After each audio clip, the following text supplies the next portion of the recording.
Have you ever wondered what is the human brain?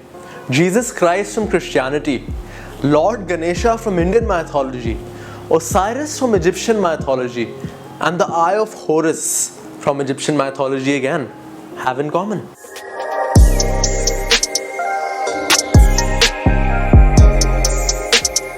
Welcome back to Untagged. I'm your host Siddhant Chauhan, and I'm going to demystify certain thought processes and belief systems that we might have garnered over the years through the purview of facts, evidence, and science. So let's just dive right in. Well, the reputed author Graham Hancock in his research has talked about this in utter detail. So consider the cross-sectional horizontal view of the human brain. And here you see the Eye of Horus from Egyptian mythology. And it talks about the same things. The pineal gland, the medulla, it's all so similar.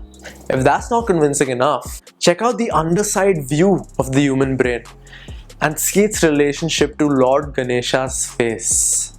And what's mysterious is that Lord Ganesha is the deity of all of the same attributes of these parts of the brain, the functionality of these parts of the brain.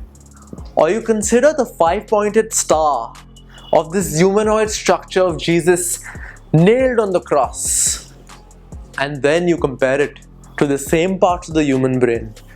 Look at the brainstem, the loincloth, everything. Look at the similarities. I'll give you a minute to let that sink in. And then you have the sun god from Egyptian mythology, Osiris, laying in a relaxed position like this, and his connection to the same parts of the human brain. How did these ancient teachings have such deep knowledge embedded about the human physiology? More so about the specifications of the human brain. I mean, things that neurosurgeons might know of have been talked about thousands of years ago. It's so curious. What we knew about history 50 years ago has drastically changed. We found at least 10 to 15 ruins of civilizations that predate our timeline. For instance, we thought the pyramids were as old as 5000 BC. But today, the Sphinx and the Giza Plateau is dated to 10,500 BC. It's popular knowledge now. Remnants of Dwarka have been found, which was allegedly the city of Krishna, which was always a myth. And it's been dated to 32,000 years ago. So do you see how the timeline is getting pushed?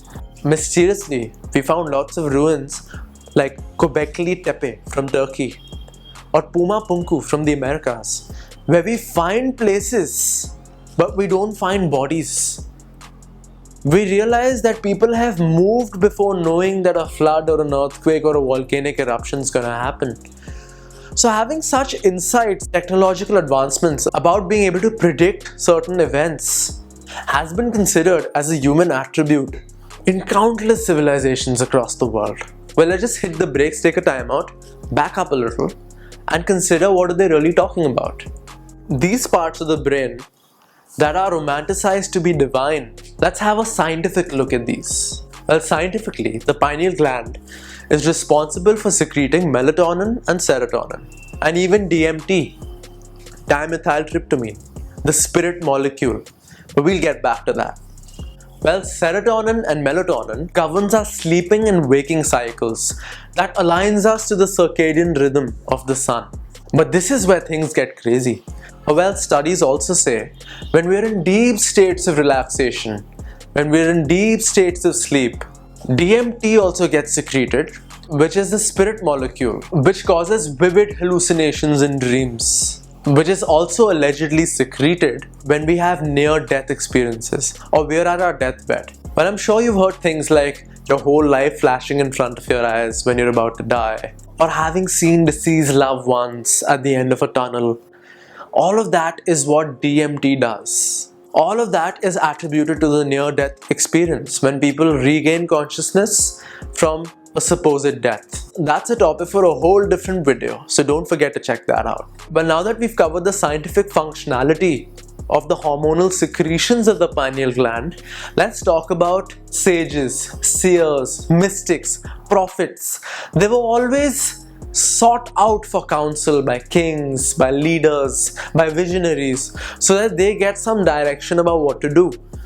from predictions to premonitions, to clairvoyance, to clairsentience, to clairaudience, clear hearing, clear vision, clear listening, clear insight, clear empathy. Such kinds of insights about life is what people have claimed to have as they get enlightened, per se. Well, this is what tickles my amygdala. Is that how do these seemingly ancient cultures have insights about what neurosurgeons have today about the physiology of the human brain? And not just the physiology, but even its functionality, which we know now. Modern science today talks about the pineal gland, the cerebellum, the cerebrum, the medulla, and all the other parts of the brain. Well, the pineal gland, or the third eye chakra, or the Ajna Chakra, is considered to be a stargate gland by mystics. It's considered to be the third eye of Shiva. Has gathered so much of attention in the past couple of years. I'd love to address this. Or as the mathematician René Descartes called it, the seat of the soul. And he was subject to a lot of ridicule in the day and age. But what is it really? Well, all the mystical and spiritual teachings of the world have placed a lot of importance on the functionality of the pineal gland. Well, if you consider animals, you look at a dog or you look at a bird, they know if an earthquake's about to happen. They know if a flood is coming. You see birds circling the skies in weird patterns when weather changes are going to happen. Animals know. But being the most sophisticated or evolutionarily supreme being on this planet, isn't it logical enough to assume that our neurological system may be a little more sophisticated than the ability of a dog or a bird or a monkey? Well, that is where our lifestyle comes into play. So the ancient systems of the world have always emphasized on being connected to nature around us, feeling more, being embodied, being physically supreme, feeling good. And of course, being intuitive. And all of this comes from being more sensitized, feeling more, being more embodied, being more centered. And it has a lot to do with the decalcification of the pineal gland. Our lifestyle today, eating stabilizers, preservatives, things that companies are even scared to share with you. So they have codes for it, like stabilizer 2, preservative 3, this, that. These harmful chemicals they add in it, or like when you eat other processed foods that come out of packets with lots of nitrogen to make the food less perishable. All of that affects certain parts of our body. So let's talk about the Nazis for a second. You heard that correctly. The Nazis. So you pick up any concentration camp of the Jews from the past, any concentration camp. After the Second World War, they actually found something very interesting near the water supplies of all the Jews in the concentration camps. They found these heaps of compounds of sodium fluoride, and when they conducted research about it, you won't believe what they found. It doesn't do much to the body, but it drastically affects one place, the pineal gland. It shrinks the size of the pineal gland and it makes you more submissive. It makes you accept directions. It makes you easily controllable. And today you find sodium fluoride in so many things around you, it's not even funny. I don't mean to go all propaganda mode, but I'm just stating the obvious. You pick up chips, you pick up packaged foods, you pick up carbonated drinks, like all of your drinks. You pick up the water supply in your taps. All of it is riddled with sodium fluoride. Even your toothpaste. Apparently sodium fluoride is good for your teeth, but there are a lot of fluoride-free toothpaste out there for the more conscious ones. There are a few simple ways to reverse all of this. So now this isn't a black or white situation, that's why this is untagged. So if you take care of yourself a little, if you do good things, you won't be very good. If you do bad things, you won't be very bad. There's always a scale of balance for yourself. That's why some people are very healthy, some people aren't, some people are supremely you get the gist, right? That is why in Untagged, I'm here to tell you, there is no good or bad or black and white, but there is a scale. You go 5 steps forward, it's in your hands if you want to go 4 steps back or 3 steps back or 2 steps back, or if you don't want to go back at all. Tips and tricks we all can employ in our life to become more intuitive or become more conscious. How do we decalcify the pineal gland? Well, here are some simple ways. Start eating dark chocolate. You heard that correctly. Dark chocolate, the darker the better. 100% yes. Lesser, still yes. Try to have more living foods. Try to be more alkaline.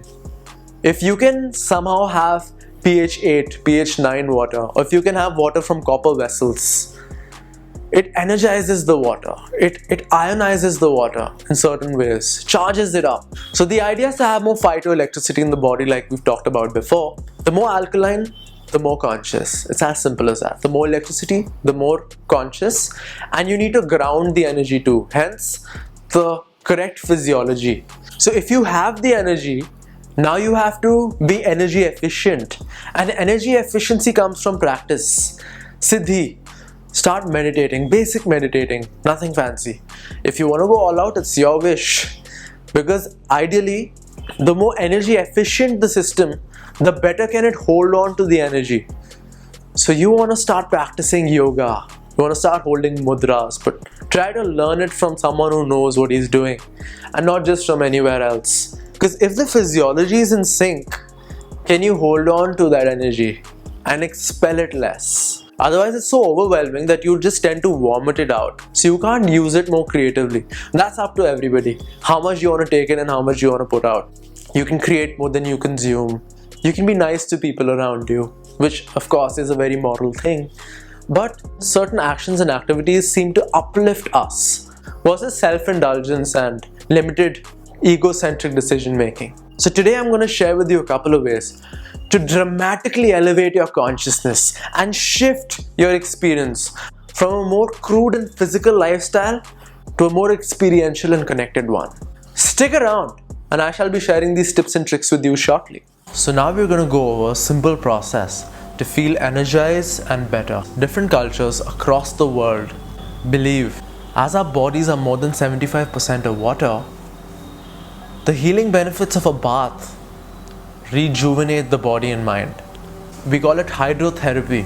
When we walk into nature, because of the vibrations around us, we feel nice. And that is called ecotherapy. Walking into the park, going into the woods, feels good, feels invigorating. Similarly, I'm going to give you a sound bath. As everything seems to vibrate in nature, scientifically speaking, everything is vibrating. All atoms in nature are vibrating at a particular frequency. So do the glands of the body also vibrate at certain frequencies. All our glands or our chakras are junctions of nerves, of a lot of nervous sensations, and all of them have a vibratory frequency of their own. Well, I'm seeking to give you a sound cleanse, which is very easy to do, and it's quite transcendental and metaphysical in nature. It boosts mental clarity, relaxation in the body, and nervous stimulation. The parasympathetic aspect of our nervous system gets stimulated through such practices. In science, parasympathetic directly coincides with anabolism, recovery, restfulness, sleeping, eating. When you break your muscles and they regenerate as stronger muscles, that becomes because of sleeping. So that is an anabolic activity, and the energy expulsion is catabolic. Now this article right here is a bowl known as a Tibetan healing bowl or a singing bowl. So this is made of a complex compound that resonates. And now I'd like you to sit cross-legged or with your feet planted on the ground. But the idea is for your spine to be engaged so that you can sit straight. You just sit with your palms facing upward like this and follow your breath. Let's do this.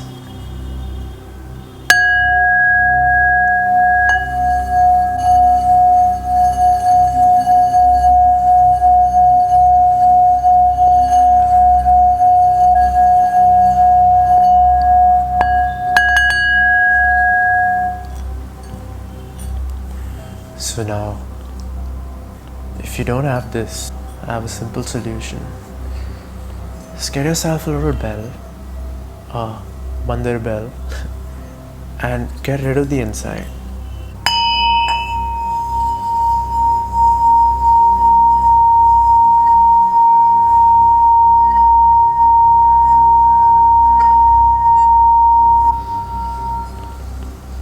So first we covered healing through tonic frequency for transcendental benefits. Now we're going to cover rhythmic meditation, which you can also call music, but in a more tonic sense. This is called a handpan or a space drum or a happy drum. We're going to play this and invoke certain benefits. And flow with me.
Thank you.